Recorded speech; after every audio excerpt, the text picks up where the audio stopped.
तुकोबराय महाराज या अभंगात संत आणि देवाचं चिंतन मांडतात. देव आणि संत एक आहेत असं चिंतन आहे.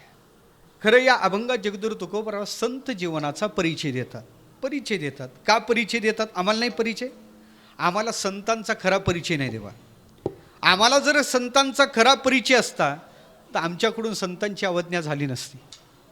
तुकोबराय गाथ्यात अट्टासानं देव वा साधूचा परिचय देतात. दोनच परिचय देतात. आम्ही फिरतो, आम्हाला लोक द्यावे ते परिचय देतात, देऊ नाही तेही परिचय देतात. फिरतेच परिचय भेटतात ना. कधी लोक आम्हाला परिचय देतात, महाराज आमचं घराचा परिचय, आमचा भाऊ भावाचा परिचय, आमचा मुलगा मुलाचा परिचय. मला वाटतं इथपर्यंत बोला परिचय ठीक आहे.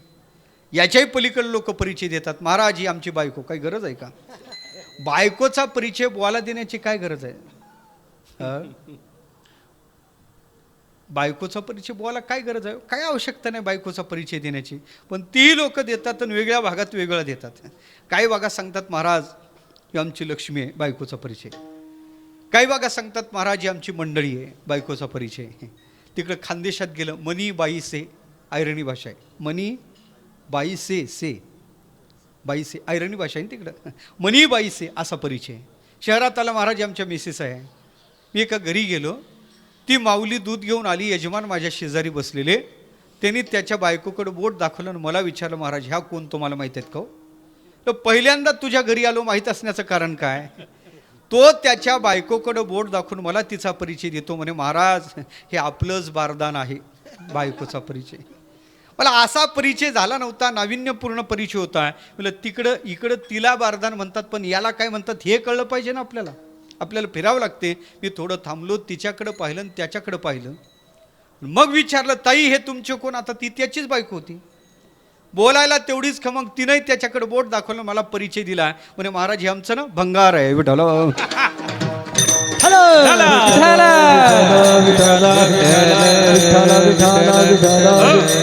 मला वाटते या भंगाराचा आणि बारदानाचा परिचय काहीच गरजेचा नाही. मोकळा करा, फक्त मोकळा करा. भंगाराचा आणि बारदानाचा परिचय काहीच गरजेचा नाही. जीवनात परिचय व्हावा देवाचा, जीवनात परिचय व्हावा साधूचा. ऐका का मानवी जीवन जगतोस दोन कक्षेत जगल्या जाते. एक जीवन आहे संपन्न जीवन आणि एक जीवन आहे सफल जीवन. संपन्न जीवन त्याला म्हणतात देवा ज्या जीवनात भौतिक सुखाची रेलचेल आहे, गडगंज प्रॉपर्टी आहे. जीवन संपन्न आहे. पण ऐका, कितीही संपन्न जगा शेवटी माती खात जावं लागते. रावणाचा इतिहास आपल्या समोरच आहे. कोट्यावधी घरं काशांत तांब्याची आहेत.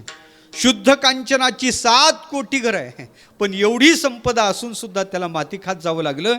याचा अर्थ असा आहे, संपन्नता किती असू द्या. ते कोरोनातली घटना आहे. 1500 कोटीचा मालक कोरोना सापडला, कल्याणची घटना आहे.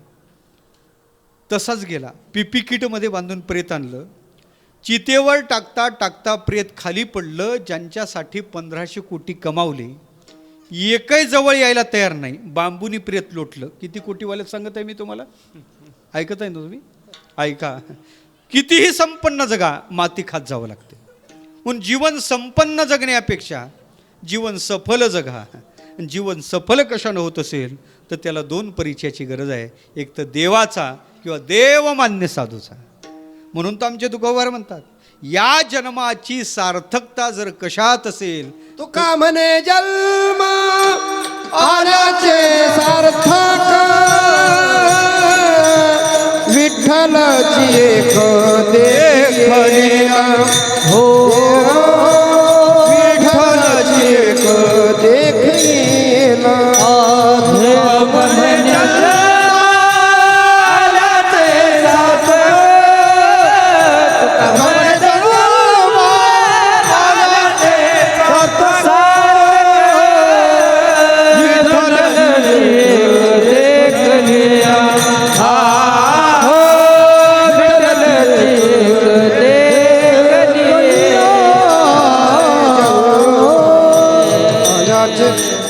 या जन्माची सार्थकता आहे देवाच्या परिचयात.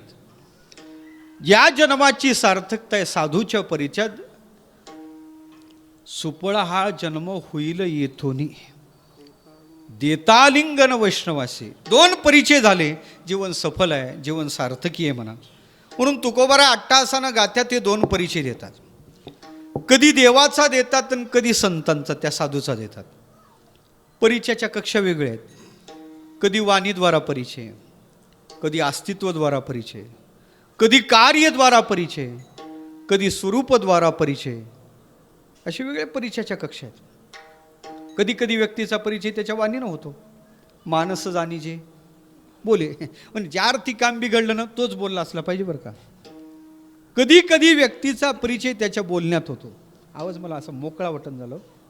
ते बेसच कमी करा पूर्ण.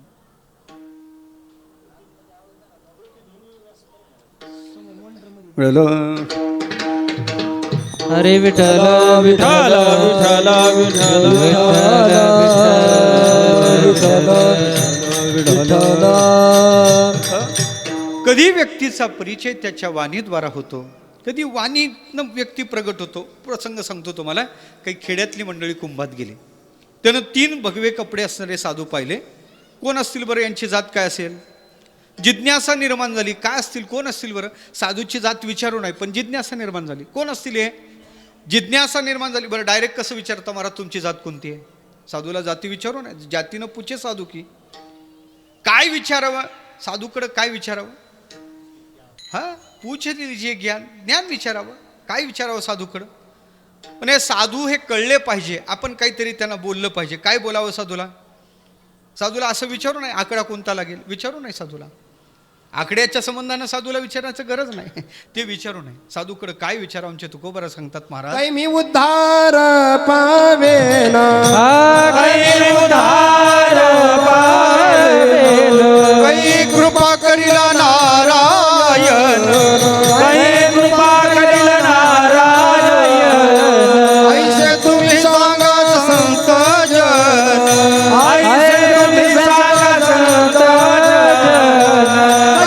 समाधान चित्त माझे, माये खंड येईल कर्म, कैये खंड येईल कर्म. करा समाधान चित्त माझे, कैये खंड येईल कर्म, कैये खंड येईल धर्म. महाराज माझा उद्धार कधी होईल, देव माझ्यावर कृपा कधी करील, असं तुम्ही मला संत सांगा, माझ्या चित्ताचं समाधान करा. साधूकडं असं विचारावं. पहिल्या साधूकडले हात जोडले. भगवान आम्ही सामान्य खेड्यातली मंडळी आहे, उद्धाराची अपेक्षा आहे, काही उद्धाराचं साधन सांगाल का? पहिल्या साधूकडं आलं का त्यांनी सांगितलं ऐका मी सांगतो ते साधन केलं, उद्धार निश्चित आहे. काय महाराज साधन? पहिल्या साधू सांगलं राम नाम लड्डू हे गोपाल नाम घी, हरिको नाम मिश्री घोर घोर करपी. काय सांगलं? राम नाम लड्डू हे, रामाचं नाव लाडू आहे, गोपालाचं नाव तूप आहे, हरीचं नाव मिश्री आहे, याचं मिश्रण कर आणि याची गोड भरत जा. राम नाम लड्डू हे गोपाल नाम घी, हरिको नाम मिश्री घोर घोर करपी. उपदेश नामाचा केला, पण माध्यम भोजनाचं निवडलं. ते काय आमटी भाकरीचं घेतलं नाही. मग काय सांगितलं? तूप काय आणि साखर काय. कोणाला आवडते हो तूप आणि साखर? कोण असला पाहिजे साधू? कोण असला पाहिजे? तूप कोणाला आवडते? हा ब्राह्मण कुलोत्पन्न असला पाहिजे. लक्षात आलं. दुसऱ्या गटाला हात जोडले. बघून काही उद्धाराचं साधन सांगाल का? त्यांनी नाही सांगितलं. अहो त्यांनी सांगितलं त्यांच्यापेक्षा काही सोपं आलं तर याच्यासाठी आलो. काही सांगाल का? त्यांनी सांगितलं बाबा ऐक मी सांगतो ते साधन कर, उद्धार निश्चित आहे. म्हणे काय महाराज? म्हणे राम नाम का खडग बना कर कृष्ण कटार बांधलिया, हरी नाम की ढाल बना कर यमका फंदा काटलिया. राम नाम खडग आहे, कृष्ण कटार आहे, हरी नामाची ढाल आहे, आणि त्यांनी यमाचं बंधन तोडून टाक. उपदेश केला नामाचा, माध्यम शस्त्राचा आहे. आला हा क्षेत्रीय कुल उत्पन्न साधू आहे. तिसऱ्या गटाला हात जोडले. बघून काही उद्धाराचं साधन सांगाल का? काय करता तुम्ही? काही सांगलं आम्ही शेती करतो. बहुतेक ते व्यापारी वर्गातले होते. दुकानदार. हो काय आहे तुमच्या दुकानात? काय पाहिजे महाराज? काय दिलं म्हणजे आमचा उद्धार होईल? म्हणे मी विचारतो ते तुमच्या दुकानात आहे करे? म्हणे काय महाराज? काय फळ आहे करे? आहे ना. मायफळ आहे, जायफळ म्हणे आहे ना महाराज. मिरे आहे, जिरे अहो दररोज फोडणीचा पदार्थ आहे महाराज, लागतो ना. हिंग म्हणे आहे ना. मग तुमचा उद्धार झाला. म्हणजे काय महाराज विचारता? सगळ्या प्रपंचातल्या वस्तू सांगताना उद्धार झाला असं म्हणता? नाही रे बाबा, तू दुकानावर बसल्यावर कधीतरी तुझ्या दुकानात एखादं गिराईक येईल, काय फळ मागाय, त्याला काय फळ दे आणि लक्ष इकडे केंद्रित कर. हे सुद्धा काय आहे? त्याला काय म्हणतो आपण? कायच म्हणतो ना. हे काय फळच आहे. एखादा तुझ्या दुकानात मायफळ मागायला का त्याला मायफळ दे, लक्ष इकडे केंद्रित कर. हे सुद्धा मायफळच आहे. एखादा तुझ्या दुकानात जायफळ मागायला का त्याला जायफळ दे, लक्ष इकडंच केंद्रित कर. हे काय फळ मायेचा परिणाम म्हणजे मायफळ आहे, म्हणून ते जायफळ आहे. काय फळ? हे मायफळ आहे, म्हणून ते जायफळ आहे. म्हणून तुझे मिरे मिरे मिरे जे तुझं चाललं ना, मी रे मी करतो म्हणून रे, हे तुझं चाललं एकदा जिरे. तुझं जे मिरे मिरे एकदा जिरे. हिंगदेव विठ्ठल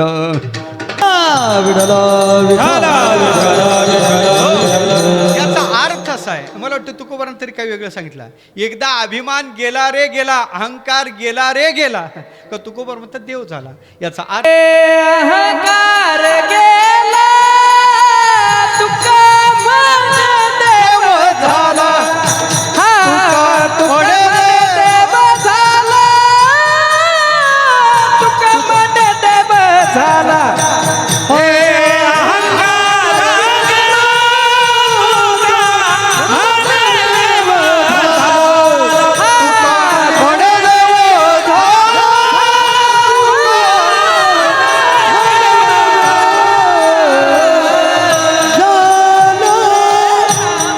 अभिमान गेला रे गेला का त्याला देवत्वाचा लाभ होतो. याचा अर्थ असा आहे. बरं आहे, हां बरं आहे. हां पण खऱ्या अर्थानं पाहायचं, अहंकार गेला का देवत्वाचा लाभ होतो. विषय सांगायचा मला काय, व्यवहाराच्या माध्यमात उपदेश केला. हा वैश्य कुलोत्पन्न साधू असला पाहिजे. व्यक्ती बोलला का व्यक्तीचा परिचय त्याच्या वाणीत होतो, तसा साधू बोलला का साधूचाही परिचय त्याच्या वाणीतून होतो. तुकोबाराय कधी कधी त्या साधूचा परिचय त्याच्या वाणीद्वारा देतात. संत बोलतात कसे हो, त्यांच्या वाणीत मधुर वचन असते आणि उदरात वाव असते हो.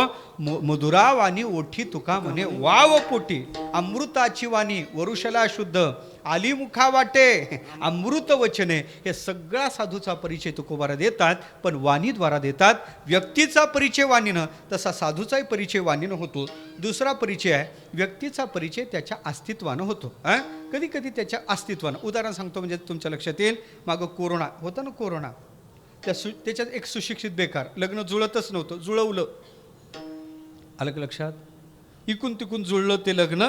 नवरीचा बाप लहरी होता, म्हणे मुलगी देऊ, पण नेमका कोरोना म्हाताऱ्या माणसावर एकही म्हातारं लग्नाला दिसता कामा नाही.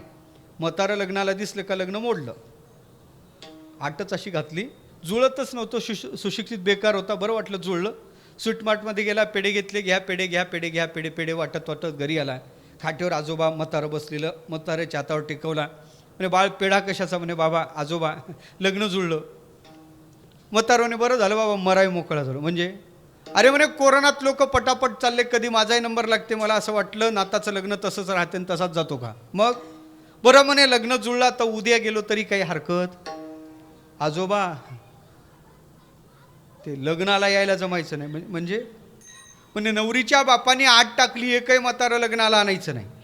आणि नेमका सरकारनं दुसऱ्या लाटेत म्हाताऱ्याला गाड्या बंद केल्या होत्या. बस बंद होत्या ना, 60च्या वर बंद होत्या. नेमका कोरोना म्हाताऱ्या माणसावर म्हणून एकही म्हातारं लग्नाला जमायचं नाही. म्हातारं म्हणे मला माहीत नाही, मी येईल म्हणजे येईल. पण आजोबा तुम्ही आले तर लग्न नाही होणार. ते म्हातारं म्हणे मला माहीत नाही, येणार म्हणजे. परत जास्त तानाही जमत नव्हतं. आणखीन 7-12 त्याच्याच नावे होता. वाटण्या फोड केलेली नव्हती म्हाताऱ्यानं. काय करता रात्रभर झोप लागली नाही. सकाळी मित्र भेटला, म्हणे का रे बाबा चिंता तुरका. म्हणजे काय करू, इतके दिवस जुळत नव्हतं, चिंता होती, आता जुळलं तरी चिंता. म्हणजे झालं काय, सगळी त्यानं वातावरण सांगितलं. म्हणे चाल म्हाताऱ्याला आपण सांगू. दोघे आले, हात जोडले, नमस्कार केला. म्हणे आजोबा नाताचं लग्न होऊ वाटते ना. तर मग लग्न होऊ वाटत असेल तर तुम्हाला लग्नाला यायला जमायचं नाही. म्हणजे पुणे ते नवरीच्या बापाने आत टाकली, एकही म्हातारं दिसलं तर लग्न तिथंच मोडल्या जाईल. मग तुम्हाला यायला जाऊ. ते म्हणे मला माहीत नाही, येणार म्हणजे येणार. आपण तुम्ही आले तर नाताचं लग्न होणार नाही. ते म्हणे मला माहीत नाही, मी येणार. आपण तुम्ही दिसले तर म्हणे असं करा ना, मी दिसू नये अशी व्यवस्था करा ना. म्हणे मग गाडीच्या खाली उतरायचं नाही. म्हणे गाडीच्या खाली उतरणार नाही, पण लग्नाला येईल. एक म्हणे का हो, गाडीत येऊन कोणं पाहिलं तर. त्याने असं करा, मी दिसू नाही गाडीत अशी व्यवस्था करा. म्हणे मग पोत्यात भरून नेऊ तुम्हाला. म्हातारं म्हणे पोत्यात तर पोत्यात, पण लग्नाला येईल. चालेल, ते लग्नाचा दिवस उजाडला, गाड्या आल्या, डीजे गाडीत भरला, तरुण गाडीत बसले. डीजेवर नाचण्यासाठी ते बॉक्स लागतात. डीजेवर तसं नाचायचं जमत नाही ना, बॉक्स लागतात ना, चौकोनी चौकोनी. इकडं नाही का ते डीजे? नाही इकडं. गाव चांगलं आहे. हां, डीजे नाही ना हे गावात? आहे का? बाबा खरं बोलले बरं का. हां, म्हणून ते डीजेवरचे बॉक्स बाबा गाडीत टाकले आणि बॉक्सच्या पाठीमागं पोत्यात मतारं टाकलं. पोत्यात मतारं टाकलं. तिकडं गेले. जानोसा म्हणतात ना, वराड जिथं उतरते त्याला. नवरीच्या गावी जानोशावर वराड उतरते ना, जानोसाच म्हणतात ना. जानोशावर वराड उतरलं. डीजे खाली उतरला. तरुण गाडीतून उतरले. कोपऱ्या कोपऱ्या बॉक्स गेले. तरुण तर होऊन आले. डीजे चालू झाला. पोरं डीजेवर नाचू लागले आणि म्हातारं पोत्यातच नाचू लागलं. त्याची व्यवस्था तिथंच केली होती. एक बॉटल तिथंच ठेवलेली होती. पोत्यातच म्हातारं नाचू लागलं. झालं असं. एक तिकडलं आलं, त्याने पाहिलं सगळे पेताड दिसतात आणि अशा घरी पोरगी देऊन उपयोग काय? नवरीच्या बापाचे कान भरायला तिकडे गेला. म्हणे का हो, अशा पेताडाच्या घरी पोरगी देता का? मग लग्न मोडा. आणि कसं काय शक्य आहे आता? नाही, अशी आठ टाका जेणेकरून त्यांना मंजूरच होणार नाही. त्याने जा रे, त्याच्यात म्हातारा आहे का पाहुण्या? एक जण गेला, सगळं पाहिलं, एकही वराडात म्हातारा नाही. म्हणे सगळे तरुण आहे. मग आता काय टाकता?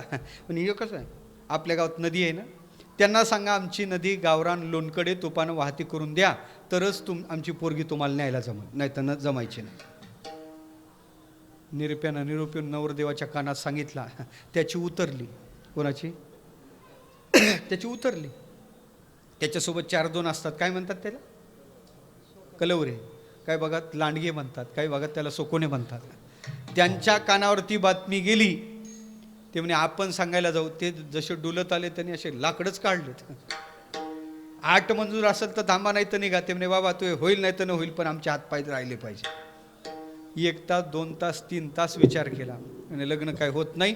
ते लहरी येईन, ते नवरीचा बाप काय ऐकत नाही. चला गाड्या वळवल्या. डीजे गाडी टाकला. काही बसले आणि काही उचलून टाकावं लागले, जास्त ओव्हर झालेले. गाड्या काढायच्या पण तेवढ्यात एक म्हणे का रे, असंही लग्न मोडलं आणि तसंही मोडलं, पण म्हाताऱ्याचा पोत्यात जीव कशाला घेता? म्हातारा पोत्याच्या बाहेर काढा ना. एक पोत्याच्या जवळ गेलं, पोत्याचा दोर सोडला. म्हाताऱ्याने मान वर केली. म्हणे का रे, डीजे का बंद झाला? डीजे काय विचारलं म्हाताऱ्याने पहिले? डीजे का बंद झाला? लग्न झालं का? आणि कशाचं लग्न होते? नवरीचा बाप फार लहरी आहे. त्यांनी आत टाकली, आमच्या गावची नदी लोणकडे तुपानं वाहती करून द्या, तरच आमची पोरगी तुम्हाला देऊ, नाही तर लग्न मोडलं म्हणून समजा. मग लग्न मोडलं, गावाकडे वराड निघलं म्हणून तुम्हाला बाहेर काढाय आलो. ते म्हातारं म्हणे का रे, काही तुम्हाला डोके आहेत, काही आकली आहेत? एवढ्या शुल्लक कारणाने शुल्लक अटीवर कुठं लग्न मोडायचे असतात का?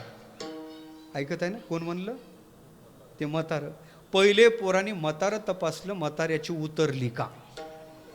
आजोबा, पाण्यानं नदी नाही वाहती करायची लोणकडे तुपानं, नदी वाहती करायची लोणकडे तुपानं. मग बिचाऱ्याने आटच काय टाकली? आमच्या लग्नाच्या वेळी किती मोठ्या मोठ्या अटी राहायच्या. शुल्लक अटीवर कुठं लग्न मोडायचं असते का? हे पोरग तर विचारातच पडलं. कोण आणला रे निरोप? म्हणे निरप्याखाली आहे. म्हणे त्या निरप्याजवळ आपला निरोप द्या. काय? आम्ही येते वेळेस तुपाचे टँकरच घेऊन आलो. तुपाची व्यवस्था आम्ही केलेलीच आहे. तुमच्या नदीत पाणी फार आहे, पहिले नदी खाली करून द्या, मग तूप सोडणं चालू करू. ते निरप्यानं निरोप येऊन नवरीच्या बापाला जसा सांगितला ना, ते त्या निरप्याकडे पाहतच राहिला. ते म्हणे का रे, तुम्ही शोध घेतला त्यात एकही म्हातारा नाही? हो म्हणे आम्ही सगळं पाहिलं, त्यात एकही म्हातारा नाही. म्हणे नाही, त्यात एक तरी म्हातारे, एक तरी. म्हणे कशाहून म्हणता तुम्ही? म्हणे उन्हानं पिकले त्याची बुद्धी एवढी चालत नाही, अनुभवानंच पिकलेला पाहिजे. आणि मग शोध घेतला तर म्हातारं सापडलं. कुठं सापडलं? पोत्यात सापडलं. माझा विषय एवढाच चालला. म्हाताऱ्याचा परिचय झाला, पण कशानं? त्याच्या अस्तित्वानं. कधी कधी व्यक्तीचा परिचय त्याच्या अस्तित्वानं होतो, तसा साधूचाही परिचय त्याच्या अस्तित्वानं होतो. देवाचा बाजूला ठेवतो, साधूचाही सांगतो. साधूची जिथं वस्ती होते ना, तुकोबार परिचय देतात. साधूची जिथं वस्ती होते तिथं पुण्याचं पीक येते आणि पापाचा नाश होतो.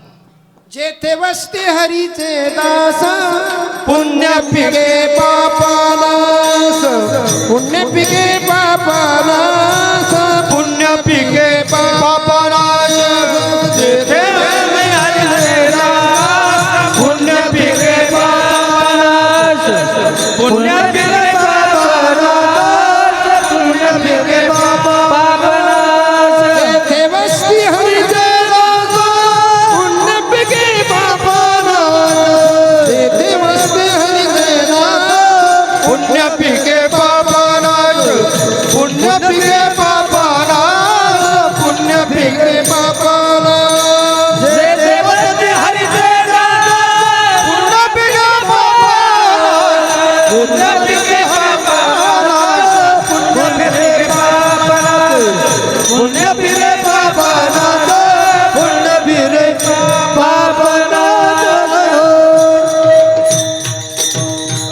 जिथं हरिदासाची वस्ती होते तिथं पुण्याचं पीक येते आणि पापाचा नाश होतो. याचा अर्थ असा आहे साधूचा परिचय त्याच्या अस्तित्वानं होतो. मला कथाही सांगायला जमेल.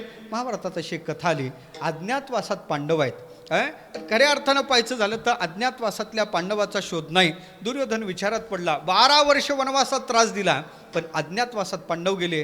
त्रास देणं शक्य नाही. कुठं असतील पांडव, कुठं असतील, कोणाला माहीत असेल, म्हणे भीष्माचार्यांना माहीत असेल. दुर्योधन आला, भीष्माचार्यांना नमस्कार केले. ताजी काय बाळा, म्हणे मला पांडवाचा पत्ता पाहिजे. तुम्हाला पांडवाचा पत्ता माहीत आहे ना? दुर्योधना, अरे पांडव जसे अज्ञातवासात गेलेत तसं मला सुद्धा पत्ता माहीत नाही. ताजी असं बोलू नका. खाता एकाचं आणि गाता एकाचं. हृदयाला शब्द टोचत गेले महाराज. आणि टोचत गेल्यानंतर सांगितलं, दुर्योधना खरं सांगतो मला पांडवाचा पत्ता माहीत नाही, पण एक सांगतो, पांडव धर्मात्मे आहेत आणि धर्मात्मा जिथं राहतो ती भूमी सुजलाम सुफलाम राहते. धर्मात्मा जिथं राहतो तिथं गायी दुभत्या राहतात.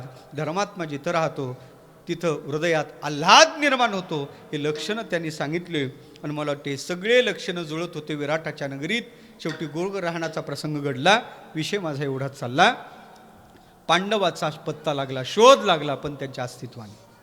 कधी कधी व्यक्तीचा परिचय त्याच्या अस्तित्वानं होतो, तसं साधूचाही परिचय त्याच्या अस्तित्वानं होतो. कधी व्यक्तीचा परिचय कार्यानं होतो, तसा साधूचाही परिचय त्याच्या कार्यानं होतो. घड्याळ पुढे गेलं, बाकीचे परिचय बाजूला ठेवतो. मला अभंगाकडे यायचं आणि ताकापुरतंच रामायण करायचं आहे. त्याच्यामुळे जास्त विस्तार न करता साधूचा परिचय देतो. वेगवेगळे परिचय असले तरी एक व्यक्तीचा परिचय कधी त्याच्या स्वरूपातून होतो, तसा साधूचाही परिचय वास्तव यथागत परिचय जर काय असेल तर स्वरूपगत परिचय आहे. आणि तो स्वरूपगत साधूचा परिचय काय असेल तर अभंगाचं पहिलं चरण. देवते संत देवते संत देवते संत देवते संत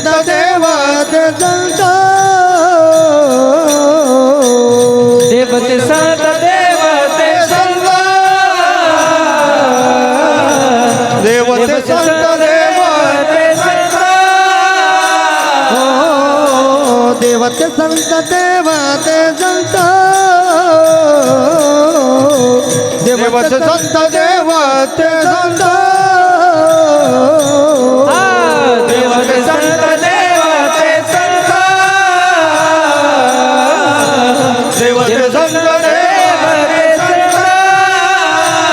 देवते संत देवते संत निमित्त त्या प्रतिमा देवते संत देवते संत निमित्त त्या प्रतिमा देवते संत निमित्त त्या प्रतिमा देवते संत देवते संत निमित्त त्या प्रतिमा त्या प्रतिमा येतन भावे मी तो सांगतो भावे मी तो सांगते भावे मी तो सांगते भावे देवते दंत देवते दंत निमित्त त्या प्रतिमा निमित्त त्या प्रतिमा निमित्त त्या प्रतिमा देवते संत देवते संत निमित्त निमित्त त्या प्रतिमा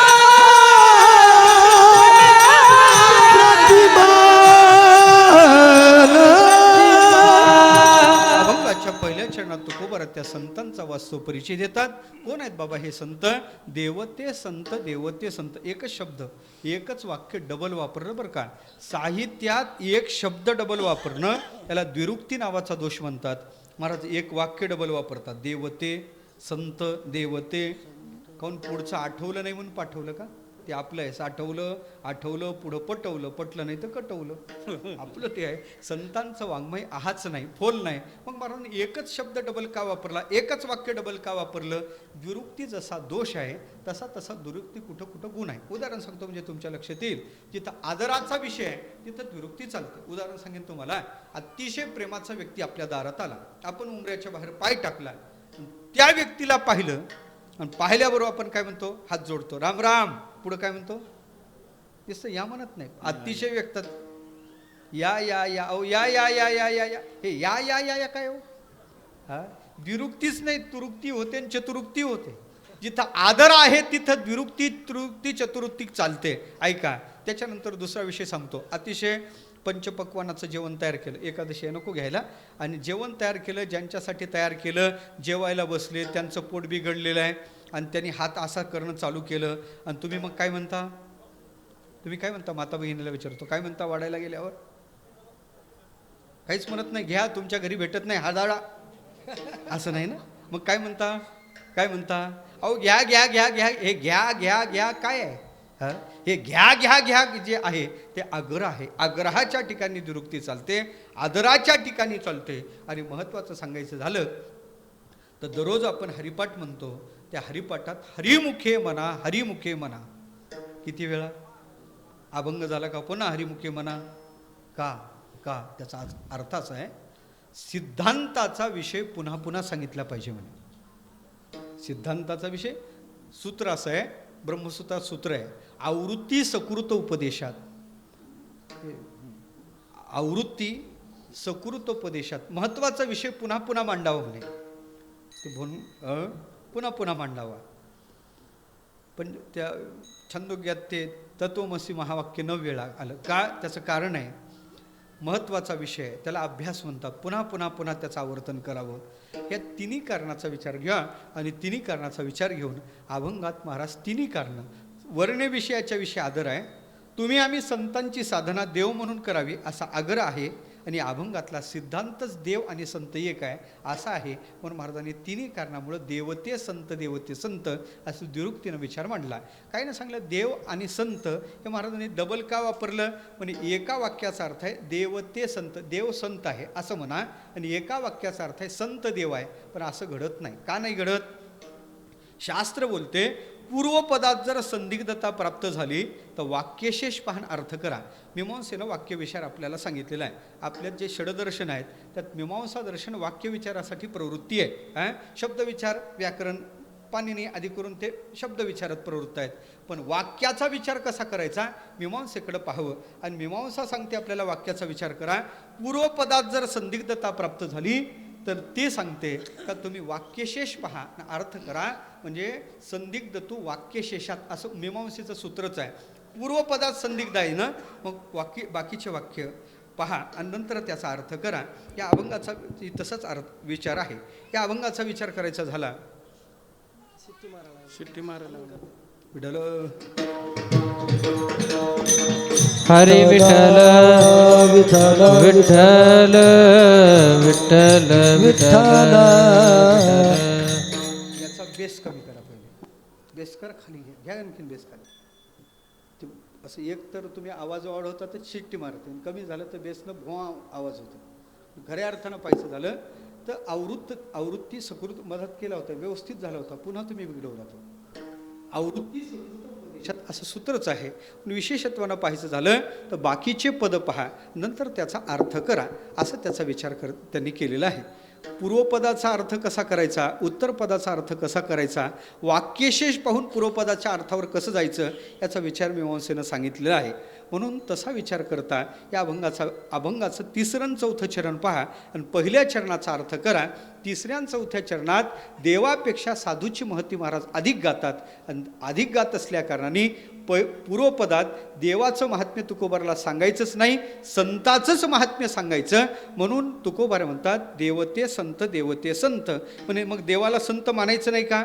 अहो देवाला संत मानावंच लागेल. देवाला संत नाही मानलं तर देव असत होईल, आणि संताला देव नाही मानलं तर संत जड परप्रकाशी ठरतील. म्हणून खऱ्या अर्थानं पाहायचं झालं तर देवाला संत मानावंच लागते आणि संताला देव मानावंच लागते. हे जरी सिद्धांत असला तरी तुकोबारला आज मात्र एकच सिद्धांत सांगायचा, देव आणि संत एक आहेत. विठ्ठल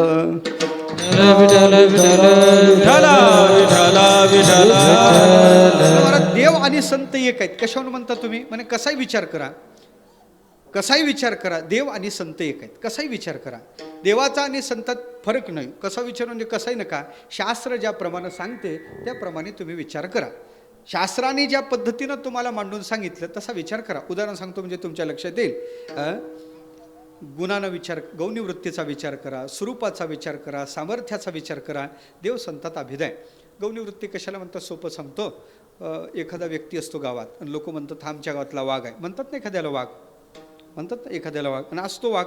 लग्नाच्या आधी वाघ, लग्न झाल्यावर वाघ, लग्नाच्या आधी मोकाट वाघ, लग्न झाल्यावर देवी त्याच्या मानगुटीवर असते, देवीच्या ताब्यातला वाघ. अलग लक्षात. एखाद्याला वाघ म्हणतात म्हणून वाघासारखं त्याचं शरीर नाही, वाघासारखी त्याचे गुण आपल्याला पाहायला सापडतात, त्याला वाघ म्हणतात. त्याला काय म्हणतात? वाघ म्हणतात. त्याला शौर्य क्रोरी पाहायला सापडते त्याच्या ठिकाणी, म्हणून त्याला वाघ म्हणतात. आणखीन सोपं सांगू का? मग ते कोरोना होता ना, चांगला होता ना कोरोना? चांगला होता कोरोना? काय मत आहे तुमचं? चांगला होता का वाईट होता? पहा बरं, पुन्हा बदलू नका. माझं मत आहे कोरोना काही अंशात चांगला होता. काही चांगल्या गोष्टी शिकवल्या ना कोरोनाने. पहिली चांगली गोष्ट शिकवली, आपुले कोणीच. कोणी शिकवलं हो? दुसऱ्याचं जाऊ दे, आप भीती. माझं सांगतो तुम्हाला, आमचं अख्खं गाव भावकीचं आहे. एकही दुसरं घर नाही आमच्या गावात.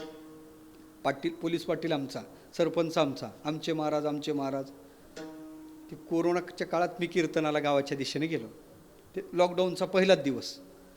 गावात फोन केला, हॅलो, हे आता मला आळंदीला जाणं शक्य नाही, गावी येतो. फोन केल्यावर रात्री गावात मिटिंग बसली. पहिला पेशंट पुण्यात सापडला होता.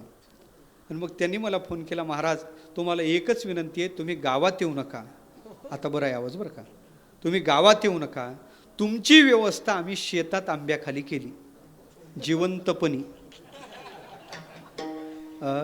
जिवंत म्हणून तेव्हापासून मला एका वाक्याचा अर्थ लक्षात आला, आमची माती आमची माणसं, दुसरे नाही.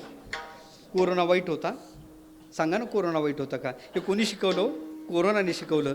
दुसरी एक चांगली गोष्ट कोरोनाने सांगितली, कोणती? कमी लोकात लग्न होऊ शकते. कोणी सांगितलं? कोरोनाने शिकवलं. नवरीच्या बापाचं दिवाळं न काढता लग्न होऊ शकते. कोणी शिकवलं? कारण कोरोनातल्या लग्नात वरमाय रुसत नव्हती. तिला सांगितलं रुसण्यात वेळ घातला आणि तिकून का गाडी आली तर क्वारंटाईन तुलाच करून देतो. मग त्या भानगडीत ती पडत नव्हती. कोरोनातलं लग्न सांगतो तुम्हाला, कोरोनातलं लग्न देवा ऐका. ते तिकडं कोरोना वाढला, मैत्रीण काही येऊ शकली नाही.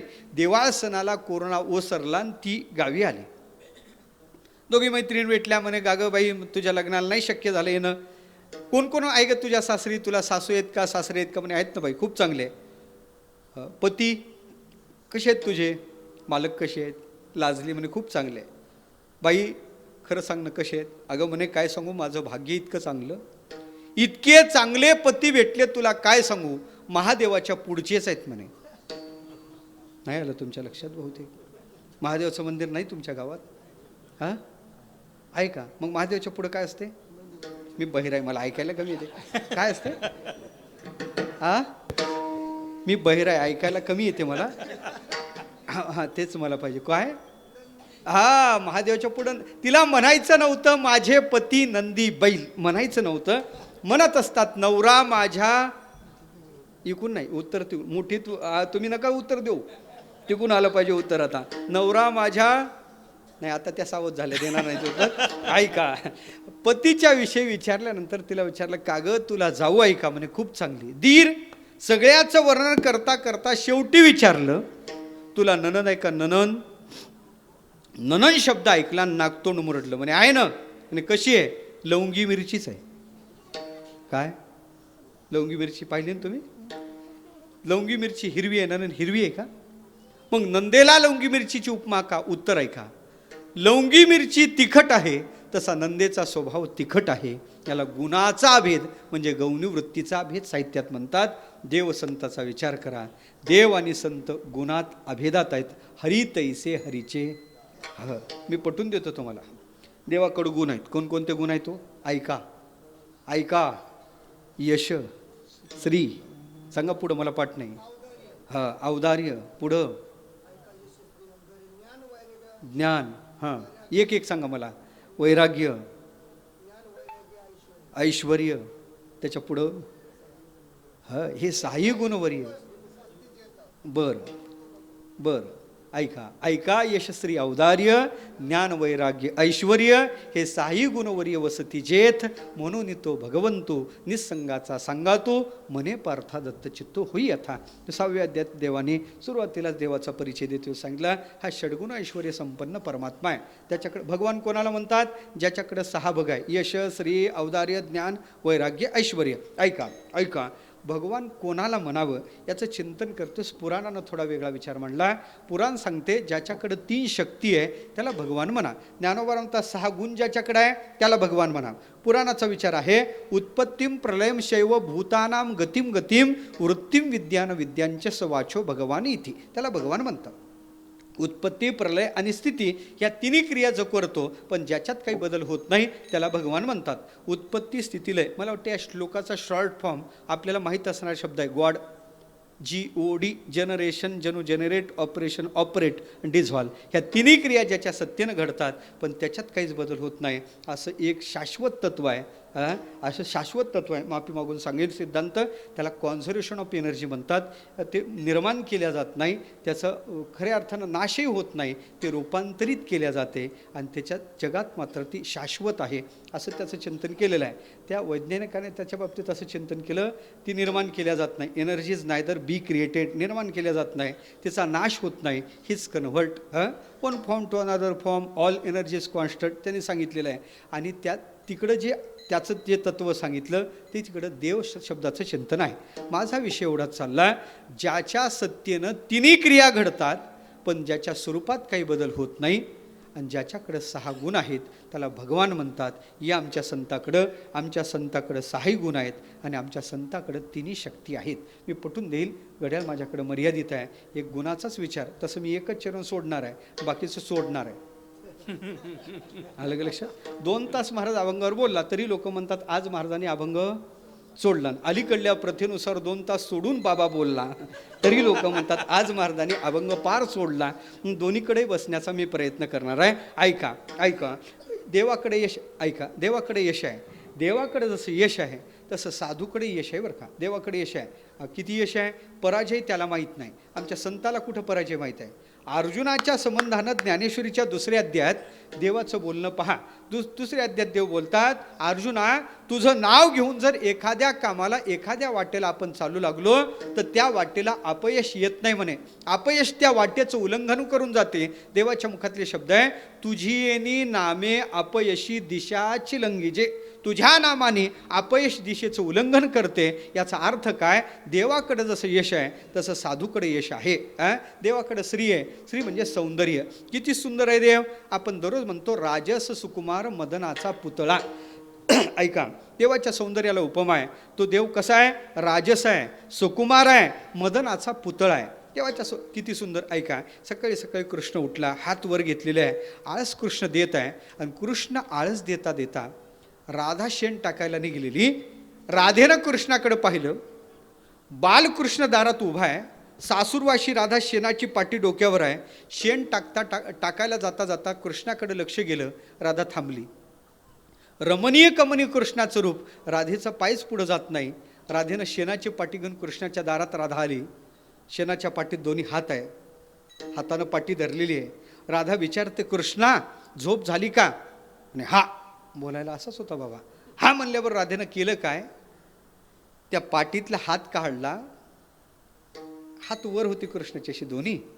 पाटीतला तिनं आपले हात काढला आणि कृष्णाचा असा गाल पकडला. गालगुच्चा घेत नाही लहान बाळाच आपण. शेणाच्या पाटीतून हात आला, कृष्णाच्या गाल लागला. काय झालं सर? कृष्णानं पाहिलं, केलं काय राधेनं? आपल्या गालाला शेण लावलं. आपण राधेची खोडी काढली नाही, पण राधा आपल्या दारात येऊन खोडी काढते. बरं वाटलं नाही देवा? बरं नाही वाटलं. खाली शेण पडलेलं होतं, उचललं, राधेच्या अंगावर मारून फेकलं. राधेची साडी शेणानं भरली. जशी राधेची साडी शेणाने भरली, राधेनं मागून काय आणून पाहिलं, तोंडावर शेण मारलं. राधेचा चेहराही शेणाने भरला.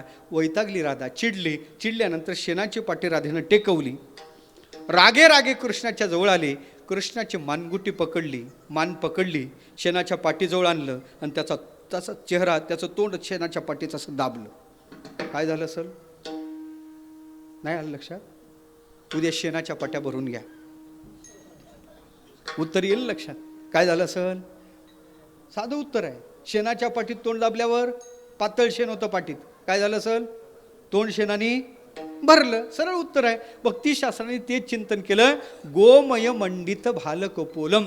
गोमय म्हणजे शेण, मंडित म्हणजे भरलं, भाल कपोल म्हणजे चेहरा. कृष्णाचा चेहरा शेणाने भरला. आता माझा प्रश्न तुम्हाला असा आहे, चेहरा शेणाने भरल्यावर कोणी सुंदर दिसते का हो? नाही ना? नाही ना? मग माझा प्रश्न आहे का, युक्तिवादानं उत्तर देऊ. चेहरा शेणाने भरल्यावर जर कोणी सुंदर दिसत असतं तर मेकअप बॉक्समधल्या क्रीम गेल्या असत्या आणि तिथं शेणाच्या पाट्या आल्या असत्या. ज्या अर्थी मेकअप बॉक्समध्ये शेणाच्या पाट्या नाही, त्या अर्थी शेण लागल्यावर कोणी सुंदर दिसत नाही. पण कृष्णाच्या चेहऱ्याला शेण लागलं तरी कृष्ण कसा दिसत होता? भक्तिशास्त्र त्याचं चिंतन करते. तो चेतस वाटत होता, चिन्मय वाटत होता आणि स्वरूपाचा भास होत होता. चेतस चिन्मय स्वरूपम भासम. तो चेतस चिन्मय स्वरूपाचा भास होत होता. ऐका, कृष्णाच्या चेहऱ्याला शेण लागलं तरी त्याचं सौंदर्य तिरोहित होत नाही. आणि आपण काय काय लावलं ते फिरून फिरून लावली तरी आपलं निखारल्या जात नाही. का नाही? याचं कारण आहे, आपलं खरं सौंदर्य नाही. परमात्मा खरा श्रीनं युक्त आहे म्हणून राजस सुकुमार मदनाचा पुतळा. देवाच्या सौंदर्याला उपमा आहे मदनाचा पुतळा. या आमच्या संताकडं ज्ञानोबाराचं दर्शन नाथबाबाला झालं. नाथबाबाला ज्ञानोबाराचं दर्शन झाल्यानंतर नाथबाबाला ज्ञानोबारा दिसले कसे? दिसले कसे? कल्याचा पुतळा प्रगटला भूतळा. पुतळा प्रगटला भूतळा. ज्ञानोबा माझा चैतन्याचा जिव्हाळा.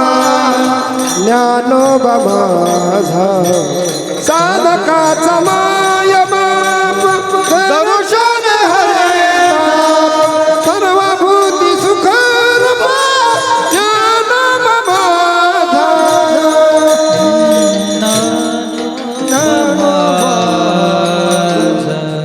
कसे दिसलेत ज्ञानोबा आहे? कैवल्याचा पुतळा प्रगटला भूतळा, चैतन्याचा जिव्हाळा, ज्ञानोबा माझा. ऐका, माझा विषय एवढा चालला होता, देवाच्या सौंदर्याला उपमा देते वेळेस संत देतात मदनाचा पुतळा. नाथबाबा सुद्धा ज्ञानोबाराच्या सौंदर्याला उपमा देते वेळेस दुसरी उपमा देत नाहीत, मदनाचा पुतळाहीच देतात. दिव्य तेजपुंज मदनाचा पुतळा, परब्रह्म केवळा बोलत असे. माझा विषय एवढा चालला, सादृश्याचा विचार मी करत आहे. म्हणून त्यात परमात्मा केवळ आहे ना, साक्षी चेता केवलो. केवल म्हणजे केवल भाव आणि इकडं कैवल्य भाव, हे दोन्ही अर्थ एक आहे. म्हणून सांगायचं काय, कैवल्याचा पुतळा काय आणि केवल निर्गुणश्च हे काय, एकच अर्थ आहे. माझा विषय एवढा चालला, दोन्ही मदनाचे पुतळे आहे. यश श्री. आता गुण किती सांगू तुम्हाला? देव उदार आहे. किती उदार आहे? घेतो तेव्हा देतो आणि आपलं पद कधी देत नाही, आपली खुर्ची देत नाही. देव खुर्ची देत नाही आणि त्याच्या खुर्चीची अभिलाषाही करू नये म्हणे. त्याच्या खुर्चीची अभिलाषा करणं पाप आहे, पाप. देवाच्या खुर्चीची अभिलाषा करणं पाप आहे.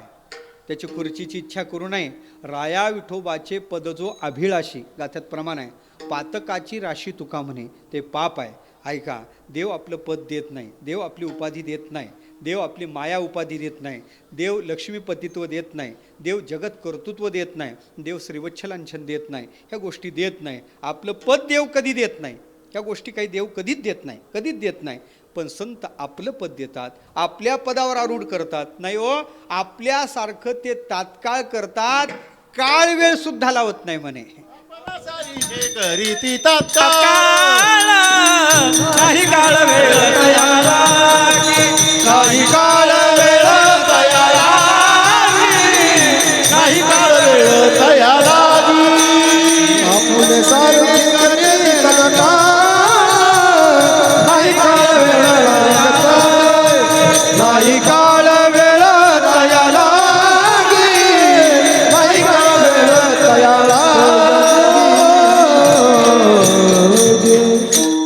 संतासारखं ते तात्काळ करतात, काळवेळ सुद्धा लावत नाही, आपल्या पदावर बसवतात. आपुले पदी बैसविले, ही देवाची साधूची विशेषता आहे. देव आणि संत सारखे गुण किती सांगू तुम्हाला, सगळे गुण सांगू तर घड्याळ संपून जाईल. म्हणून एवढं सांगतो, एक गुण एक एक काय तयाचे कलिशी तू, एका एका गुणाचं चिंतन काय करू. देव जसा आहे तसे संत मायबाप आहे, देव ज्ञानस्वरूप आहे, संत ज्ञानस्वरूप आहे, हे सगळं सारखं आहे. म्हणून देव आणि संत सारखे आहेत. विशेषतः सांगायची झाली तर देव अवतारी आहे, संतही अवतारी आहे. आम्हासाठी अवतार आणि अवतार तुम्हा धराया कारण. फरक आहे ना, फरक कुठं आहे. देव अवतार कोणासाठी घेतो, चांगल्यासाठी नाही तर वाईटासाठी. संत कोणासाठी अवतार घेतात, तुमच्या आमच्यासाठी. म्हणजे म्हणाव तेवढा चांगला नाही, म्हणाव तेवढा वाईट नाही. म्हणजे तुम्ही आम्ही, आपण चांगले आहे का वाईट आहे, काय मत आहे आपलं, आपण चांगले आहे का वाईट आहे. बरं ऐका, या धर्ममंडपात अतिशय चांगला आहे, त्यांनी हात वर करा बरं. नाही, बरं जाऊ द्या. अतिशय वाईट आहे, त्यांनी हात वर करा. आता तुम्ही कोणीकडेच मतदान केलेलं नाही, तुम्हीच सिद्ध केलं महाराज आम्ही चांगले नाही आणि आम्ही, मी पटवून दिलं ना, मी तुमच्याकडूनच पटवून घेतला. आता तुम्हाला चांगले व्हायला संधी होती ना वाईट व्हायला होती गो, तुम्ही हात कोणीकडे तरी वर करायला पाहिजे होता. आम्हाला माहीत आहे ना, आमचं मनच सांगते चांगले म्हणावं तेवढे आम्ही चांगले नाही, वाईट म्हणावं तेवढे वाईट वागू शकत, म्हणजे आम्ही चांगले नाही हां आणि वाईट आहे. पटवून देऊ आणखीन. कीर्तनाला कोण येते, चांगले येतात का वाईट येतात. हां मी बहिर आहे, थोडं उत्तर येऊ द्या ना. चांगले, बरोबर आहे. कीर्तनाला आलो म्हणून खरंच चांगले हो, पण कीर्तन झाल्यावर आपली फाटकी ठेवून दुसऱ्याची चांगली घालून जाणं, या हसण्यात तुका म्हणे येते काहीतरी आहे. अलग लक्षात. मला सांगायचं काय, आळंदी पंढरी देहू पैठणला वारीला जातो.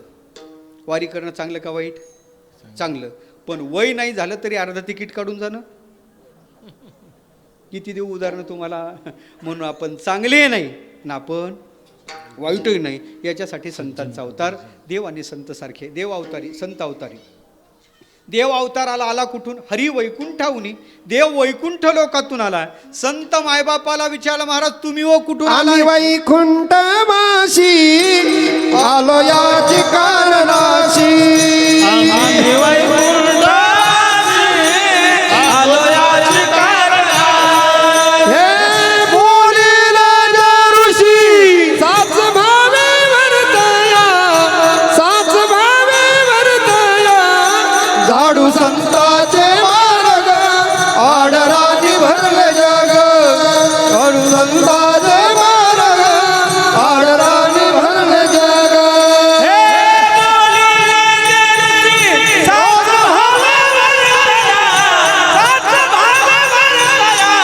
झाडू संताचे मार्ग आडरानी भरले जग. उच्चिष्टाचा भाग शेष उरला तोचे. आम्ही आलोत कुठून, ज्या घर वैकुंठी येथे उपकारासाठी आले. आम्ही वैकुंठवासी. याचा अर्थ असा आहे, दोघांचं येण्याचं ठिकाण सारखं आहे, पण देव आणि संत सारखे आहे. देव आला का, धर्मरक्षा वया अवतार घेशी. साधू आलेत का, धर्मरक्षा वया कारणे साधू होता ती अवतीर्णे. ऐका, देवाचाही जन्म नाही देवा आणि साधूचाही जन्म नाही. पटवून देतो मी तुम्हाला. संध्याकाळचे हे 7 ते 9 आहे म्हणून सांगायचं जमते, रात्री सांगायचं जमत नाही. देवाचा जन्म नाही, देव कधी जन्माला येत नाही. देवाचा अवतार असतो. देवाचा काय अवतार आहे, पटवून देतो तुम्हाला. जन्म म्हणजे काय, प्रकृतीनं नावरूप देणं म्हणजे प्रकृती आहे. प्रकृतीनं विशिष्ट रचना करणं याला जन्म म्हणतात. आणि प्रकृती देवाला नावरूप देऊ शकत नाही. ज्ञानोबराची ओवी आहे, सृष्टीच्या होना न रचे, सर्वसंहार न वेचे, आथी नाथी दोहीचे पंचत्वहा. आलं का लक्षात. सृष्टीकडून देवाची रचना केल्या जात नाही, याचा अर्थ सृष्टी देवाला जन्म घालू शकत नाही. पटवून देतो मी तुम्हाला. पुराणातले सुद्धा श्लोक सांगेल. तसं संतांनाही जन्म नाही, जन्म नाही. कोणाचं प्रमाण देऊ, ज्ञानोबराय सांगतात, गीताकार सांगतात. गीता सांगते, इदम ज्ञान उपाश्रित्य मम साधर्मी आगतः सर्गेपि नोपजायन्ते प्रलयेन व्यथंतीच. हे गीतेचं म्हणणं आहे. याच्यावर ज्ञानोबाराचं भाष्य आहे का. ज्ञानोबारा सांगतात, मनोनी जन्मक्षया अतीत जे धनंजया, जे झाले ज्ञाना इया अनुसरूनी. या ज्ञानाचा आश्रय करून हे संत महात्मे जन्म मरणाच्या अतीत झाले. ज्ञानोबारा बोलतात. तुकोबारा सांगू का, नाही आम्हा जावे मरावे लागत, अहो अखंडित जैसे तैसे. आता वेदांत असं सांगते, य ब्रह्मवेदेश ब्रह्म भवती स्वयं. जो ब्रह्माला जाणतो तो ब्रह्म होतो. काय विशेषता? ब्रह्मणो नास्ती जन्मतः. ब्रह्म म्हणजे परमात्मा कधी जन्माला येत नाही बाबा. ब्रह्मणो नास्ती जन्मतः. मग ब्रह्माला जाणणारा पुनरेश न जायते, तो सुद्धा जन्माला येत नाही. श्लोक त्याचं चिंतन असं आहे, य ब्रह्मवेदेश ब्रह्म भवती स्वयं ब्रह्मणो नास्ती जन्मत पुनरेश न जायते. हे जसं वेदांत बोलते तशा प्रकारचं मला सांगायचं काय, साधू जसा आहे तसे संत मायबाप, देव जसा आहे तसे संत आहेत, कोणत्याही प्रकारचा फरक नाही. पण तुकोबारा सिद्धांत सांगतात देवते संत, देवते संत, काही फरक नाही. एक कथा सांगतो. राम अवतार झाला, पंचवटी प्रतिकूल अवस्था, रावणानं स्वारी केली, सीतादेवीला घेऊन गेला, अशोक वाटिकेत सीतेला ठेवलं. सीतेला वश करण्याचे नाही ते प्रयत्न करतो, सीता वश होत नाही. खिन्न मुद्रेत रावण बसला. रावणाची पत्नी मंदोदरी पुढे आली, तुम्ही खिन्न का स्वामी, काय करू मंदोदरी? अगं पहिल्यांदा सीतेला मिळवाय गेलो, धनुष्य उरावर पडला, अपमानित होऊन आलो. सीता आता माझ्या ताब्यात आहे, अशोक वाटिकेत सीतेला ठेवलं, पण सीता मला वश होत नाही. मंदोदरीने सांगितलं, नाराज होऊ नका, तुमच्याकडे एक विद्या आहे, त्या विद्येनं तुम्हाला कोणाचंही रूप घ्यायचं जमते, तुम्ही एक करा, रामाचं मायावी रूप घ्या, सीता तुम्हाला वश होईल. मंदोदरीने उपाय सुचवला, रावण हसू लागला. मंदोदरी सांगते, मी तुम्हाला उपाय सुचवते आणि तुम्ही हसता, माझा उपहास करता? अगं मंदोदरी तसं नाही, मी उपाय करून पाहिला, मी रामाचं सोंग घेऊन पाहिलं. मग अगं रामाचं सोंग घेतलं रे घेतलं का अंतःकरणात स्थितीची इच्छाच राहत नाही. ऐकत आहे तुम्ही? काय आदर्शता आहे जेव्हा ज्याच्या सोंगात विकार नाही, जहा राम वहा काम नाही. रामाचं सोंग घेतलं तर सीतेची अपेक्षा नाही, हे रामाचं चरित्र आहे. आपला विषय चालला देव आणि चला संताच्या जीवनात. आमच्या तुकोबाराच्या जीवनावर प्रभात कंपनीने एक चित्रपट काढला. त्या चित्रपटात तुकोबाराची भूमिका स्वीकारणारे कल्याणचे सद्ग्रस्त आहेत विष्णुपंत पागनीस. त्या विष्णुपंत पागनीस आणि त्या चित्रपटात तुकोबाराची भूमिका स्वीकारण्यासाठी डायरेक्टरशी काही पैशाचं बोलणं केलं. एवढी रक्कम मला लागेल तेव्हा हे पात्र मी स्वीकारायला तयार आहे.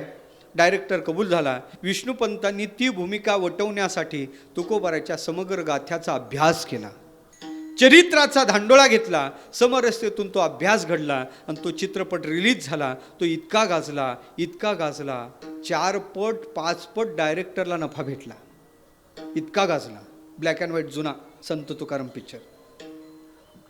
आश्चर्य सांगतो, विष्णुपंत पागनीसांनी एकदा त्या चित्रपटात तुकोबाराचा वेश परिधान केला, या नटाने उभ्या आयुष्यात दुसरा वेश परिधान केला नाही.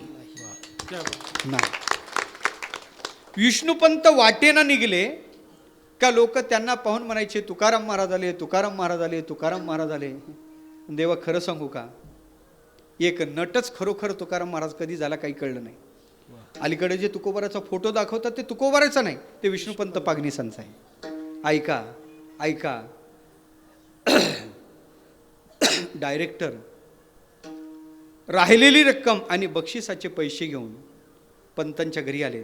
पंत, तुम्हाला द्यावेत तेवढे धन्यवाद थोडे आहेत पंत, तुमच्यामुळे आमच्या चित्रपट कंपनीचा भरपूर फायदा झाला, नावलौकिक झाला, पण कंपनीद्वारा काही बक्षिसाची रक्कम घेऊन मी आलोत आणि तुमची राहिलेली रक्कम आणली, हे पैसे तुमचे आहेत, ते तुम्ही स्वीकारावेत, ही आमची विनंती आहे.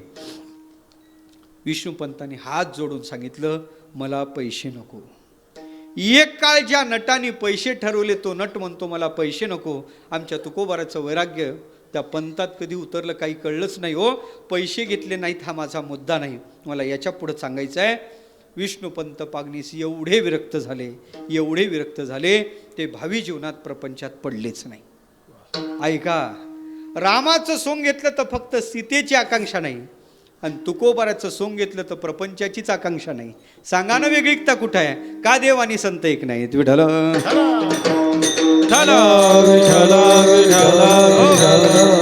देव आणि संत एक आहेत. तुकोबारा हा सिद्धांत मांडतात, देव ते संत, देव ते संत. तुम्ही म्हणाल बुवा खिशातून काढून मांडता का तुम्ही? शास्त्र सांगतो तुम्हाला, ज्ञानशास्त्र ब्रह्मसूत्र सांगते देव संत एक आहेत. अविभागेन दृष्टत्वात असं सूत्र आहे ब्रह्मसूत्र. भक्तिशास्त्र सांगते तस्मिंस तज्जनेचे भेदाभावात. उपनिषद बोलते ब्रह्मवेद ब्रह्म एव भवती. गीता सांगते ज्ञानी त्वात्मैव मे मतम. काय सांगू आता, मनुस्मृती सांगते साक्षात भरगा नराकृतीम, आणि स्वतः ज्ञानोबार बोलतात, एरवी नामरूप तयाचे पाहता ब्रह्मची दिसे साचे. काय फरक आहे? मग देव संत एक आहे हा सिद्धांत सगळे मांडतात, पण तुकोबार म्हणतात देवते संत, देवते संत, मूर्त्या मग महाराज निमित्त त्या प्रतिमा. उपहिताचं ऐक्य झालं का उपाधी नाम मात्र बाजूला पडते, निमित्त मात्र त्या प्रतिमा आहेत. आम्हा या परस्परे हा तेवी आम्हा परस्परे बाहेर नामाची चंतरे वाचून वाचून आतुवट वस्तू विचारे मी तेची ते. कितीतरी सांगेल. आणखीन सांगतो, घड्याळ पुढे गेलं नाही तर आणखीन एक सांगू का तुम्हाला, कथा सांगूच वाटत आहे. एवढंच चरण सोडतो आणि बाकीचं सोडतो मग आता. हा भजन करा मग. विडोबा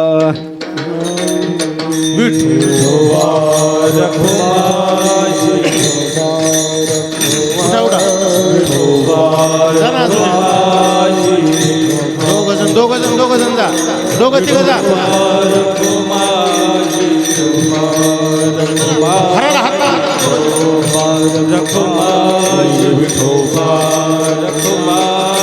उठा उठा, चला 4-5 पलीकडून व्हा, पलीकडून व्हा दोघं तिघं.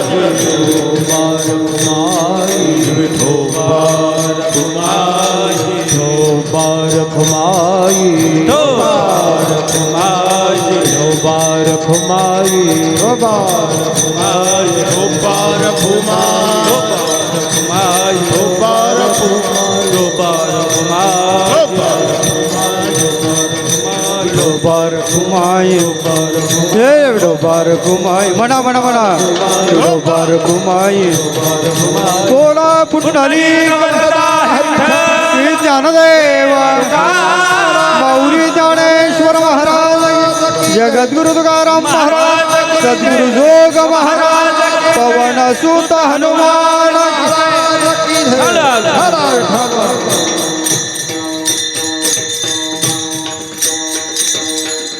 देव आणि संत एक आहे याला सगळी शास्त्र प्रमाण आहेत, पण देव संताच्या ठिकाणी अभेद आहे. देवाला मान्य आहे का हा सिद्धांत, संताला मान्य आहे का? देवही म्हणतो मीच संत आहे आणि संतही म्हणतात मी देव आहे. हनुमंतराला रामप्रभूनं विचारलं एकदा यांना, हनुमंत तू कोण आहे? म्हणे जरा निवडणुकीच्या आधी विचारलं असतं तर निवडणुकीत सांगितलं असतं मी कोण आहे तुला.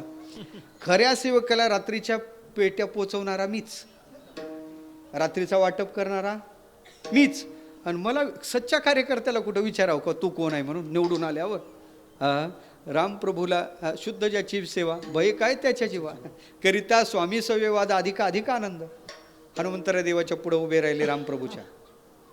रामा माझा परिचय तुम्हाला पाहिजे ना? कोणता परिचय पाहिजे माझा? देहदृष्टीनं पाहिजे असेल तर मी तुमचा दास आहे. जीवदृष्टीनं अपेक्षित असेल माझा परिचय, मी तुमचा अंश आहे. आणि आत्मदृष्टीनं रामप्रभू तुम्हाला परिचय पाहिजे असेल तर तुमच्यात आणि माझ्यात फरक नाही, तुम्ही मी एकच आहे.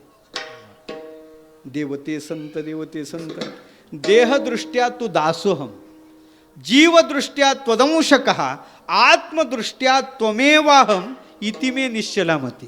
हे माझी निश्चित मत आहे. तुझं मज नाही भेद, केला सहज विनोद, फरक नाही. बसा. रामप्रभूला विचारलं, बसा बसा. तुम्ही कोण आहे? आपलं ते तुकोबारला विचारलं तुम्ही कोण आहे? मी वासुदेव तत्वता, कळो येईल विचारिता, आहे ठाऊक सभागिया संता, दुजा नाही अनेक मागू तागा. ते सांगतात मी वासुदेव आहे.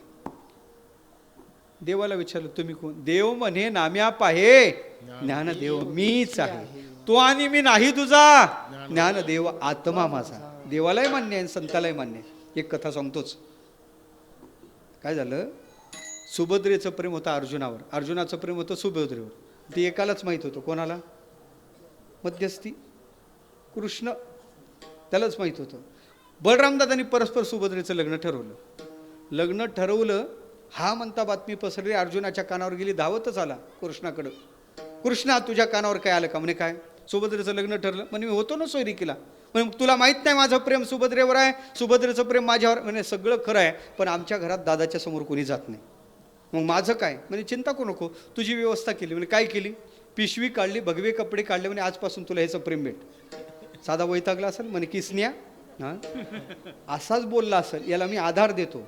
11 अध्याय 5 ज्ञानेश्वरीचा. सखेती मत्वा प्रसभम यदुक्तम, हे कृष्ण हे यादव हे सखेती. मित्रात काय आदराची भाषा नसते, एकिरीवरच असते. बिघडल्यावर तर फार कठीण असते. सगळे भेटाव पण लंगोटी यार भेटू नाही म्हणतात. आलं का लक्षात? मित्र भेटू नाही, कधी कोणाची उतरवतील सांगाय जमत नाही. काहे बराई दिखावतो मोही जानतो हु प्रभपना तेरा सबई. आलं का लक्षात? झालं म्हणजे काय खरं सांगतो जर सुभद्र खरं प्रेम का खोटं आहे म्हणजे यात काही संशय आहे? हां मग सुभद्रेचं लग्न झाल्यावर तू काय दुसरं करणार नाही, परिणाम तर तुला काय घ्यावं लागणार आहे. मग त्याची व्यवस्था नको का, म्हणे भगवे कपडे का आणले. साधा चिडला होता का? भरपूर चिडला. आणि अर्जुना दाढी जटा लवकर वाढणार नाही, पण मार्केटमधून पांढरी दाढीन पांढऱ्या जटाही विकत आणल्या, ते त्याच्या हातात दिल्या. रुद्राक्षाच्या 2 माळा, हे म्हणे एक गळ्यात घाला एक जपायला. कुबडी दिली. असा चिडला. तुझी माझी गट्टी निघला रुसून. अर्जुना तुला मजा म्हणजे थट्टा कळते का तुला? अरे पण तुझी चालली थट्टा ना आमचा चालला ना जीव. अरे अर्जुना मी तुला ओरिजिनल संन्यासी व्हायला सांगत नाही, मग फक्त कपडे तर घाल. याने काय होईल? यानं सगळं होईल. घालतं त्याला कपडे घालायला लावले, ते जाडी जटा बसवायला लावल्या, रुद्राक्षाची माळा गळ्यात हातात. म्हणे कृष्णा तुम्हाला फसवणार तर नाही ना? म्हणे तुझा माझ्यावर विश्वास नाही. म्हणे तसा विश्वास ठेवण्यासारखा तू नाही, पण ठेवण्याशिवाय गत्यंतरही नाही. झालं असं, वेश पालटला. आता काय काही नाही, बाहेर वटवृक्ष आहे ना गावाच्या बाहेर, तिथं माळ जप करत बस. आपण तिकडं सुभद्रेचं लग्न चिंतन कर ना, चिंता कशाला करतो? अवघे होती लाभ एका या चिंतने, नामसंकीर्तने गोविंदाच्या, ते सोडतो चिंता कशाला करतो? कृष्णा फसवणार नाही ना, तुला सांगतो ना, करणं चिंतन. दुसरा दिवस उजाडला, माळ जप करत बसला. बाबा कोण? याला कोणीच ओळखत नव्हतं, पण हे अख्खं गाव ओळखत होतं. कोण? अर्जुन. सगळं कारण इथंच पडून राहायचं, 7-12 सगळ्याचे याला माहित होते. लोकांनी पाहिलं कुंभ झाला आत्ताच प्रयागचा, एवढी दाढी एवढा जटा वाढलेला बाबा आपल्या इकडला नाही. तेजपुंज चेहरा दिसतो, तरुण होता अर्जुन. ते दाढ्या जटा फक्त पांढऱ्या दिसत होत्या. म्हणजे हा साधू निश्चित हिमालयातला असला पाहिजे. दिसायला ताजा होता, चेहऱ्यावर तेज होतं, दाढी जटा वाढलेली, म्हणजे हिमालयातूनच आलेला दिसतो. झाडाच्या खाली बसलेला, म्हातारे पारावर बसलेले, याचा चुना त्यांचा तंबाखू. ते रिकामेच होते ना बाकी कामाला, पण ते तरी रिकामे होते. मग पारावरचे नाही का रे, सकाळपासून साधू दिसतो, कुठून आला काय आला? चाल म्हणे म्हाताऱ्याची चर्चा, चला भेटायला. ते गेलेत, दर्शन घेतलं, दाढी जट्टान तेज पाहिलं. त्याला वाटलं उत्तर भाषेतला असेल, हिंदी भाषिक असेल. नमस्कार महाराज की जय हो, महाराज की जय हो. कहाँ से पधार है महाराज जी आप? आता म्हातारी हिंदीत बोलल्यावर ते मराठीत बोलते का? वैसे तो हम हिमालय से पधारे है, हमें हिंदी आती पण हेलपाटे खाती है. हिंदी आते पण हेलपाटे खाते. आमचे काही विद्यार्थी घेऊन आम्ही अयोध्येला गेलो. 4-5 हजार लोक होते आमच्यासोबत. एवढे लोक पाहून एका विद्यार्थ्याला तिच्या एका व्यक्तीने विचारलं, कहाँ से पधारे या पितने लोक? ते महाराष्ट्रातलंच होतं. त्यानं उत्तर दिलं, हम 1-2 आलंदी के, बाकी सब इकडले तिकडले म्हणे. हिंदी आती पण हेलपाटे खाते इसे कहते. महाराज लोक तेवढे आळंदीतले होते, बाकी देवनाथ महाराज लक्षात ठेवा, बाकी सब इकडले, इधर उधर के नाही, इकडले तिकडले. खेड्यावर जे होते त्याला ते आले हिंदी. तसं ते महाराजची कोई ज्योतिष्य जाणतो. हात पुढं केल्यावर त्यानं त्या म्हाताऱ्याचं नाव, त्याच्या बापाचं नाव, त्याच्या पोरायचं नाव आणि कोणत्या बांधासाठी भांडणं कोर्टात आहे ती, तर इथंच पडून राहायचं नव्हे. सगळं सांगितलं. ते म्हातारा म्हणे खूप पाहिले पण एवढा पोचलेला पाहिला नाही महात्मा. नावा सण शेतीच्या भांडणं असं सांगते म्हणजे काय साधा माणूस आहे का? आणि असंच आहे महाराज, सत्य गेले भोळ्यावरील विकल्पाची चाली तोरी. अशी गर्दी वाढली, महाराज आमचा हात पहा, महाराज आमचा हात पहा. महाराज सगळ्याचे हात नावन गावन पाहुणे असं सांगायचा, इथंच पडून राहायचा. याला कोणी ओळखत नव्हतं, हे सगळ्याला ओळखत होता ना. करता करता करता हा म्हणता वाऱ्यासारखी बातमी पसरली, राजवाड्यात गेली. लोक म्हणे बळराम दादा एकदा जाऊनच या, पैसे तर घेत नाही, हात दाखवाय काय हरकत आहे का? दादाला बळराम दादाच्या कानावर बातमी आली राजवाड्यात. कृष्ण संध्याकाळी घरी आला. दादाने विचारलं, कृष्णा तुझ्या कानावर काय आलं का? म्हणे काय दादा? आणि कोणीतरी त्रिकालदर्शी महात्मा इथं आला म्हणे, ज्योतिष्य भविष्य नावासह सांगतो. यानं कानालाच हात लावले. म्हणे दादा आपला विश्वास नाही. कोण म्हणते? ऐकत आहे का तुम्ही? दीक्षा तर याचीच. आणि हा काय म्हणतो आपला काय नाही विश्वास. अरे कृष्णा, साधूच्या बाबतीत असं बोलू नये. उद्या आपल्याला दर्शनाला जायचं. दादा तुम्ही म्हणता तर जाऊ, पण आपला काही नाही विश्वास नाही. रात्रीच फोन, संन्याशी बोला. हॅलो संन्याशी बुवा, ज्याच्यासाठी तुम्ही संन्याशी झाले कार्य प्रगती पथावर आहे. उद्या मी बलरामदादा आणि सुभद्रा आपल्या भेटीला येणार आहे. फक्त सगळ्याला नाव घेऊन आशीर्वाद द्यायचा. म्हणे सगळ्याला आशीर्वाद द्यायचा? तुम्हाला? गुरुला? हो गुरुला आहे. काम तसं असेल तर गुरुलाही द्यावं लागते आशीर्वाद. बर, सगळं झालं. थोडं ज्योतिष्य सांगायचं. सकाळ झाली. 4 वाजता संन्याशी भाऊ उठून तयार, वाट पाय उभा, भेटीची आवडी. हातात माळ घेऊन बसला. तयार होऊन त्रिपुंड लावून संन्याशी बसलेला. बलरामदादा सुभद्रा कृष्ण परमात्मा वाटेनं येतात. पाहिलं, संन्याशाने डोळे लावले, माळ चालू केली. बलरामदादा पुढे आहेत, पायाला स्पर्श केला, दर्शन घेतलं.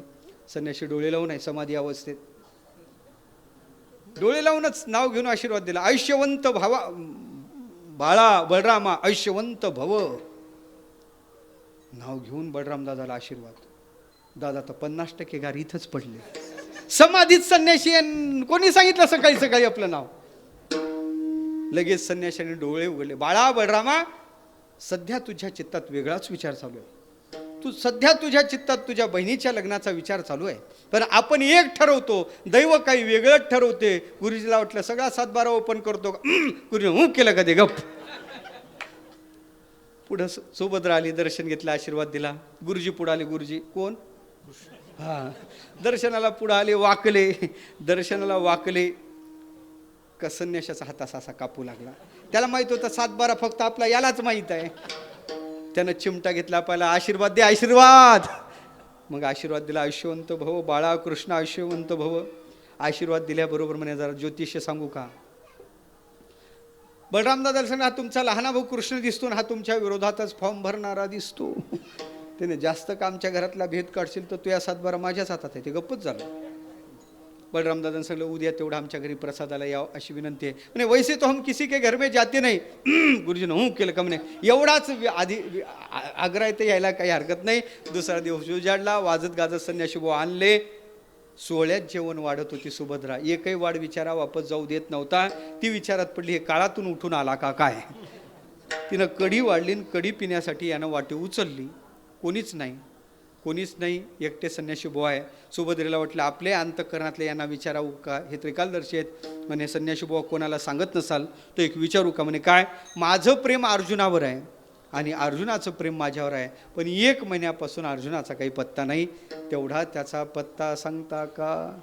कढीची वाटी एवढी उचललेली तशीच नाही. त्या वाटी तशी खाली नाही. तिनं अर्धी दाढी खाली आणली. आणि अर्धी दाढी खाली आल्यावर हिनं त्याच्याकडं पाहिलं. यांना कुठं पाहिल्यासारखं. तिनं तोंडावर पाणी मारलं, चिमटा घेऊन पाहिलं तर तिला लक्षात आलं हे तर आपलं सोंग दिसते. हे कसं काय?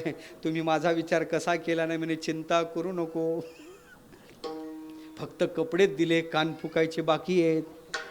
मग आता काय? म्हणे मागच्या दारात रथ आहेत, चटकन चला. सुभद्रा आणि संन्याशी भाऊ बसले. रथ निघला, द्वार पाहिलं, धावत आले. दादा घात झाला. संन्याशी भाऊने सुभद्रेला नेलं. आणि हे ऐकल्याबरोबर कृष्ण तिथंच होता. कृष्णा तुझ्या कानावर काही आलं? दादा आधीच सांगितलं होतं आपला विश्वास. सूत्र तर इथंच. अरे पण कृष्ण आणायला गेलं. म्हणे अविचारानं बोलावलं. अविचारानं आणायला जाऊ नका, पहिले सैन्य तयार करा. दादाला पाठवलं. इकडं संन्याशी भाऊला फोन. हॅलो संन्याशी भाऊ, आम्ही येत आहे. सुभद्रेला रथ चांगला चालवाय जमतो. रथ चालवाय सुभद्रेला बसवा. तुम्ही रथात फक्त धनुष्य घेऊन उभे राहा, मारू मात्र नका. ते रथ पुढं निघाला आणि हे सैन्य असं पाठोपाठी निघले. कृष्णाने पाहिलं रथात संन्याशी भाऊ दिसतात. तर रथ कोण चालवत आहे? आता ठरल्याप्रमाणे सुभद्रा चालवत आहे. बलराम दादाला सांगलं दादा पुढं पहा. म्हणे पुढं काय पाहायचं? अरे संन्याशी सुभद्रेला घेऊन जात आहे, पुढं काय पाहायचं? म्हणे दादा जरा डोळे चोळून पहा. कारण डोळे चोळून चष्मा लावून पाहिलं. कोण रथ चालवत होतं? मग कोण कोणाला नेत होतं? म्हणे दादा संन्याशाने सुभद्रेला नेलं नाही. रथ कोण चालवत होतं? सुभद्रा. सुभद्रेनं संन्याशाला नेलं. हा हे म्हणल्यानंतर म्हणे कृष्ण ही सुभद्रा असं का वागत आहे? म्हणे दादा माझ्या थोडं थोडं लक्षात येतं. म्हणे काय? म्हणे ज्या अर्थी सुभद्रा रथ चालवत आहे त्या अर्थी संन्याशी दुसरा तिसरा नसला पाहिजे. म्हणजे कोण असला पाहिजे? माझ्या कानावर असं होतं सुभद्रेचं प्रेम अर्जुनावर आहे आणि अर्जुनाचं प्रेम सुभद्रेवर आहे. म्हणे किसन्या तुला किती दिवसाचं माहीत आहे? त्याने दादा मला खूप दिवसाचं माहीत आहे. म्हणे अर्जुनच आहे निश्चित? म्हणे निश्चित अर्जुनच आहे. 100% हो 101% अर्जुनाचा आहे. हे तू कशाहून सांगतो? 100 मी 100% सांगतो दादा अर्जुनाचा आहे. हे कशाहून सांगतो? अर्जुन तर तुझा शिष्य आहे. अर्जुन तर तुझाच कोण आहे? शिष्य आहे. म्हणजे याच्यात तुझाच हात ऐका नाही. त्यानं खालीच मान टाकली. म्हणजे दादा झालं गेलं पार पडलं. मग तू आधीच का सांगितलं नाही? म्हणे तसं तुम्ही ऐकलं नसतं. तसं तुम्ही ऐकलं नसतं. बोलाव त्यांना बोलाव. फोन केला. दोघांना बोलावलं. आशीर्वाद घ्यायला लावला. लग्न झालं. दृष्टांत संपला. का सांगितला तुम्ही? का सांगितलं ऐका. एक दिवस युद्धभूमी चालू आहे आणि युद्धभूमीत देवाला लहर आली. देव अर्जुनाला म्हणतात अर्जुना संन्यास येऊन माझी बहीण तू चोरून नेली. ज्ञानेश्वरीच्या 11व्या अध्यायात ओवी आहे. हो हो मी सांगतो ना थांबा ना. संन्यासी होऊन माझी बहीण तू चोरून नेली. माझ्या चित्तात तुझ्याविषयी विकल्प यायला पाहिजे होता पण तुझ्याविषयी विकल्प आला नाही. का नाही? त्याचं कारणच आहे. आता सांगा. संन्यासी होऊन तू आजनी चोरून नेली माझी भगिनी विकल्प नुपजे म्हणी. का पुढचं महत्वाचं आहे मला अभंगासाठी.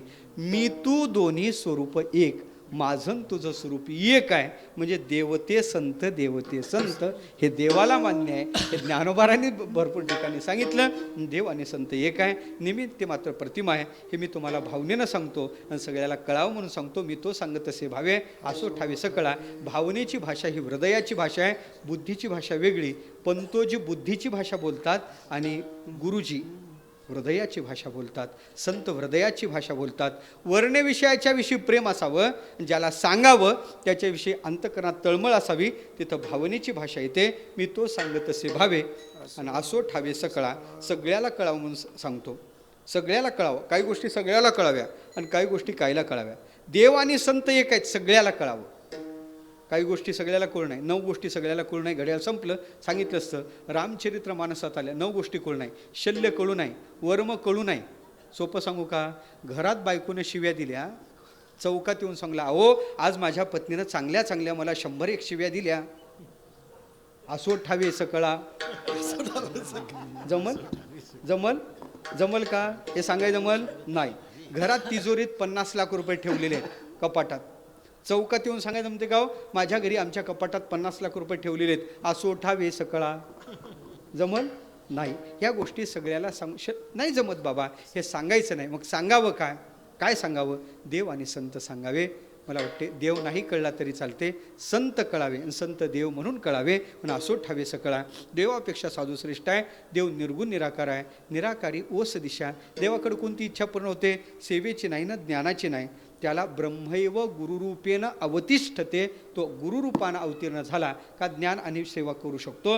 म्हणून संतांकडे सगळ्या इच्छा पूर्ण होतात. घड्याळ पुढे गेलं. कोणकोणत्या इच्छा संतांनी कशा पूर्ण केल्या? स्वतंत्र एकाएकाच्या नावाने एक एक कीर्तन करावं लागेल. आणि शेवटी सांगतो देव म्हणजे उधारमाल आणि संत म्हणजे नगदमाल. म्हणजे काय? तुका म्हणे रोकडे केने तुका म्हणे रोकडे केने तुका म्हणे रोकडे केले. तुका म्हणे रोकडे केले. शिविता येणे पोट धाये मी तो सांगत से भावे मी तो सांगत से भावे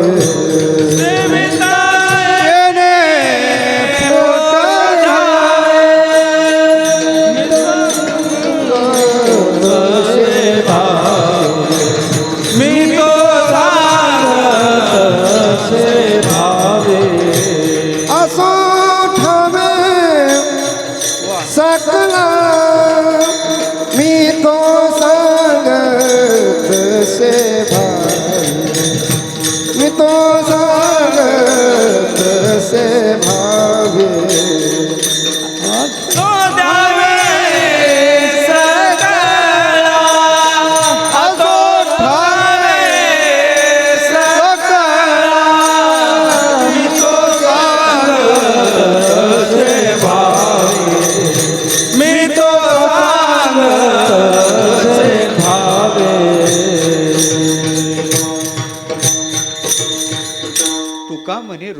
केने केने म्हणजे माल, रोकड म्हणजे नगद, संत म्हणजे नगद माल आहे आणि देव म्हणजे उधार माल. म्हणजे काय, संतांची सेवा याच जन्मात करायची आणि इथंच त्याचं फळ भोगायचं. साधूची सेवा या जन्मात करायची पण पुढं कोणत्या तरी जन्मात त्याचं फळ भोगायचं. संतांच्या सेवेचं फळ काय, सेविता येणे पोटधाये. पोटधाये याचा अर्थ तृप्तीचा ढेकर. कोणती तृप्ती, कायमची तृप्ती. त्याला निरंकुश तृप्ती म्हणतात. विषयाच्या तृप्तीनं, विषयाची तृप्ती तात्पुरती, आता खाल्लं, भरपूर खाल्लं, यथेच्छ खाल्लं, पण आता नको, पण उद्या नको का, सकाळी द्वादशीला नको का, पाहिजे ना. याला सांकुश तृप्ती म्हणतात. आणि जी तृप्ती कधीच जात नाही त्याला निरंकुश तृप्ती म्हणतात. संताच्या सेवेनं जीवाला निरंकुश तृप्तीचा लाभ होते. सांकुशा विषय तृप्ती, रियम तृप्ती निरंकुशा, कृतम कृत्यम प्रापणीयम प्राप्तमित्यैव तुप्यती. अशा अवस्थेत तो जीव जातो. अशी संतांच्या सेवेची फलश्रुती आहे. पण देवाची जशी साधना आहे तशी संतांची साधना आहे. देव आणि संत एक आहे. उलट पक्षी संतांच्या साधनेनं देवाच्या साधनेचे सगळे फलं प्राप्त होतात. असे देव आणि संतांचं देवाचं वास्तुस्वरूप संत आहेत आणि संतांचं वास्तुस्वरूप देव आहे. म्हणून स्वरूपाचंही चिंतन या अभंगात घडावं. पण अभंगाचा प्रपंच यथामती यथावकाश अभंगाचा भाव प्रगट करण्याचा प्रयत्न केला. देव संतांच्या मूर्तीची प्राणप्रतिष्ठा झाली. पण देव संताच्या ठिकाणी अभेद असून देवापेक्षा साधू कसा श्रेष्ठ आहे असा व्यत्यासानं मांडलेला विचार तुमच्यासमोर प्रगट केला. खऱ्या अर्थानं पाहायचं झालं या शास्त्रसंवादी आहे ते निश्चित माझ्या गुरुदेवाचं आहे आणि यात काही चुकीचं गेलं असेल तर माझ्या बुद्धीचे दोष आहे. पण यातला एकच आशय सांगतो अभंगाचा, संतन के संग लागरे तेरी अच्छी बनेगी तेरी बिगडी बनेगी. तुका म्हणे लागा संताची आकासे ठाव घेता कैसे वाचा जीवे. ज्ञानेश्वर माऊली ज्ञानराज माऊली ज्ञानेश्वर माऊली ज्ञानेश्वर माऊली ज्ञानेश्वर माऊली.